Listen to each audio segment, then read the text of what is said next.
ভাইয়া আপনার সাথে কিছু কথা ছিল আমার। বলেন। আপনার কি পার্সোনাল বিষয় নিয়ে আমি কথা বলতে পারি?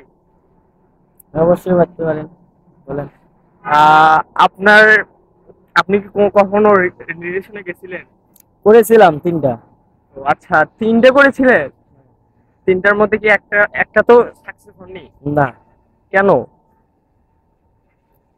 মানে ধরেন আমি একটা করে রিলেশন করেছি 3 মাস 4 মাস, তার মধ্যে বিয়ে হয়ে গেছিল।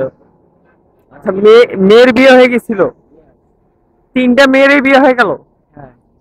তো এটা তো অনেক দুঃখজনক বিষয়।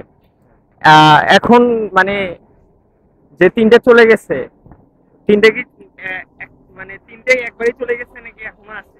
না, একেবারে চলে গেছে। একেবারেই চলে গেছে। সো সো এখন তুমি সিঙ্গেল। হ্যাঁ। তোমার কি মনে হয় না যে আগের দিনগুলো ফিরে আসুক? হ্যাঁ। আগের মোমেন্ট গুলো ফিরে আসুক? হ্যাঁ, আমি চাইতেছি তো। চাচ্ছ? সো এখন এখন খুঁজতেছো কিন্তু পাচ্ছ না। না। এটা তো অনেক দুঃখজনক বিষয়। সো ভাইয়ারা, আমার ভাইয়ের সাথে আমার কথা হলো। ও সরি, ওনার তো ডিটেলসে জানা হলো না। ভাই আপনার নামটা? ভাই, আমার নাম পলাশ। পলাশ। আমার নাম Zahid. Palash. Nice to meet you. যাই হোক, ভাইয়াটা মানে তার পাস্টে অনেক 3টে রিলেশন করছিল কিন্তু একটাতে সাকসেস হতে পারে নাই।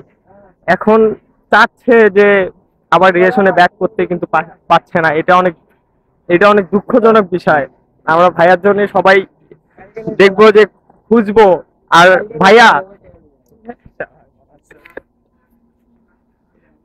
তোকে আমার ইয়া চলে গেছে, ফোন করে চলে গেছে।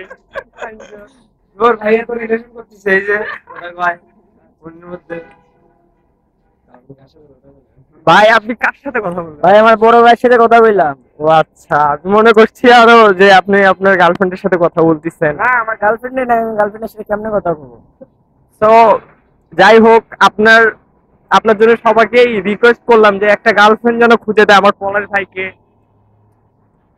মানে যাই হোক, এখন সে গাঁজা খেতে খেতে ডিপ্রেশনে চলে যাচ্ছে, একটা গার্লফ্রেন্ড নাই। কি ভাই, দুঃখজনক বিষয়। কি বলবো, আমার তো বলার ভাষা নাই। আমি প্রচুর কষ্টে আছি। ও আচ্ছা, তুমি অনেক তা এখন